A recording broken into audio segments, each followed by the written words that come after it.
อยากมาตลอดเลยเนี่ยอยากมาเถอะมากอะไรครับพอเจออยากใจหาย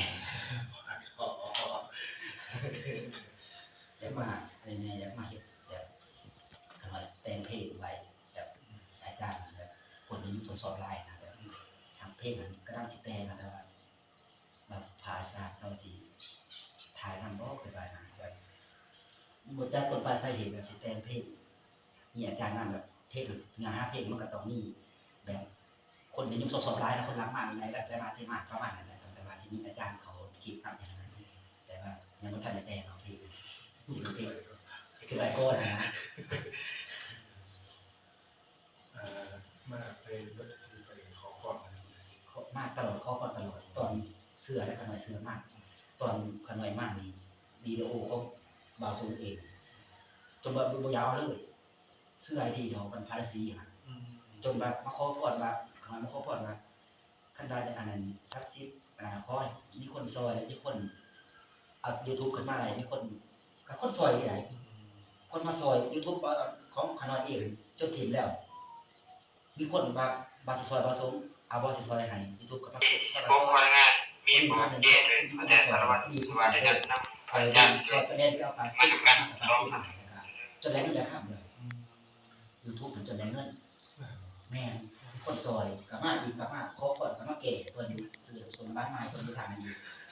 ค่ะเสื้อ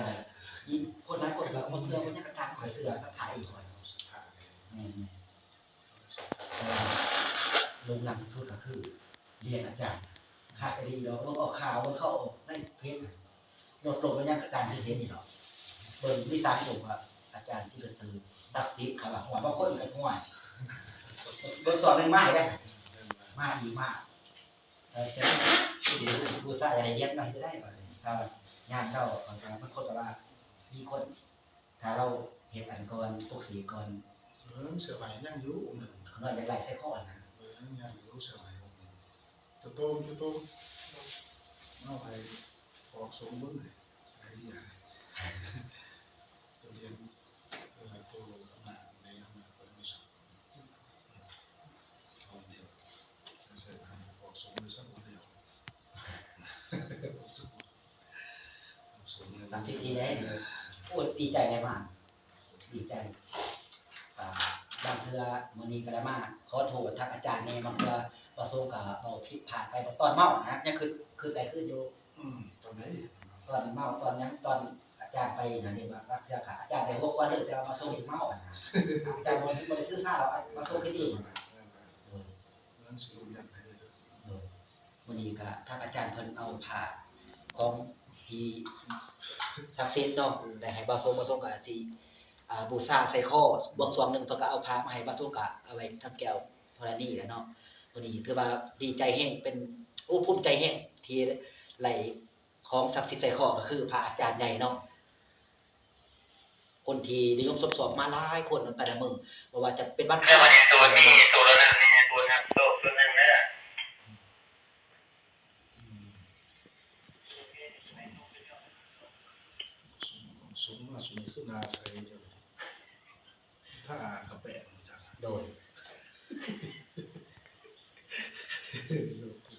บาทรงก็บ่คิดบ่ฝันแนวมาแต่ละเทื่อก็มีแต่ญาติอาจารย์เสิร์ชหายแต่ว่าจริงๆแล้วก็บ่หายดอก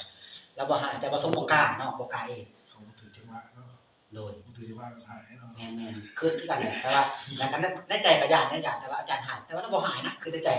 คือไปกันมาแล้วบ่หายดอกแต่ว่าญาติเองนะญาติเอง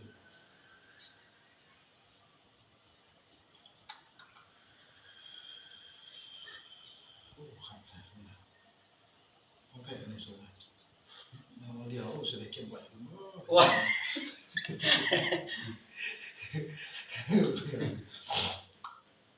คือว่าบ่ทรงมีบุญพี่น้องบ่ทรงมีบุญเนาะมีองค์เดียวเนาะเพื่อการเป็นพระที่ศักดิ์สิทธิ์บ่ทรงสิเก็บไว้อย่างสุดขีดเลยเนาะไปไสบ่ทรงก็สิถือไปนำ ใส่ขอบใช่ไหมเอาการใส่ขอบแล้วก็ใส่ในขอบไว้ โดย จะมีให้แน่จะโดดมาอาจารย์ที่ไหนเนี่ยมาตลอดเนาะบอกของอาจารย์เนาะ โดยบ่นับทุกคนก็มาแต่ว่าอาจารย์อยู่ทึกมาตลอดแต่ว่าอาจารย์อยู่ทึกมาได้ก็ถามอาจารย์แหละมาตอนนั้นค่ะกับอาจารย์นี่ก็ว่าอาจารย์อยู่ทึกพาเรียน เชื่อรู้ตัวไหน เนี่ยอะไรมันศักดิ์สิทธิ์ให้เราแหละ เขาเจ้าตัวนี้เอิ้นว่าถ้าคนบอกบ่ค่อยร้ายแต่ว่าให้คนบอกนี่ครับแต่ว่าเจ้าบ่เป็นหยังเนาะเจ้าก็บอกคนก็เบิ่งหลายอยู่ผู้ใส่ก็ได้ดีตัวนี้ ใส่แบบนั้นให้ได้เลยนะ อะไรล่ะจะบอกให้ได้ถ้าสุดๆโอเคครับนี่ไว้ใส่ร้านใส่ขอบเด้อ โดยเรา ใส่เด้อ ถือว่าไรของดีนำอาจารย์เนาะถือว่าไปใช้มาใช้ประสบกับสิบูซ่าบางคนก็สีว่าบ่ซักที่กระตาประสบนี่ว่าอาจารย์ซักที่แห้งเนาะซักที่แห้งว่าประสงค์เสื้อถือนะบ้านน้องตัวมันเป็นบัตรที่ประสงค์มาตลอดแล้วก็บ่เคยว่าสิดูหมิ่นดูถูกแล้วก็มาตลอดประสงค์มันมาขอพรจะได้ก็ได้เท่านั้นมื้อนี้มาหาอาจารย์ถือว่าดีใจแห้งเนาะได้อันนี้ไปได้ใส่คอประสงค์ก็จะได้ใส่คอไปใส่คอ ใส่คอเด้อ ถูกคอให้ซัก สี ซี เดียว แล้วแต่เออ